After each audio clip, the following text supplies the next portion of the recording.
Yo, what's up? Tito Frank, maobra na naman. Baka-baka ta.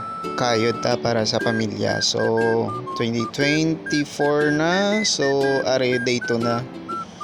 Ma-tripping naman ta. Obra, tambay, kaon, obra, lagaw gamay. So, need ta mag ipon-ipon para may panggasto ta sa Pilipinas.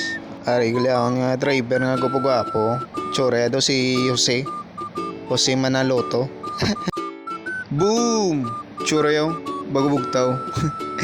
Kaon kag magtulog, ligo gamaya. Tapos kay tamagid katugnaw. So ari na ako sa bus namon. Tamang ano lang Oop, selfie anay be. Oh. Chill na na yun. Kay mobra naman ta.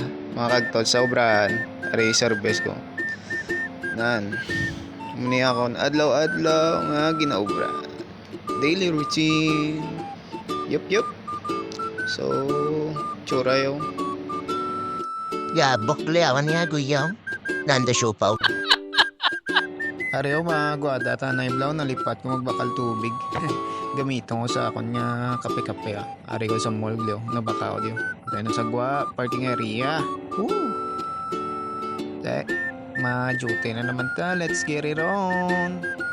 Baka ko sa nga akon nga pagkaon kag pitsi-pitsi layo da namon nga ginabakla nabi mo. So kailangan buwid magbakal sa syempre sa lapit para makabarato ta OFW ka pa.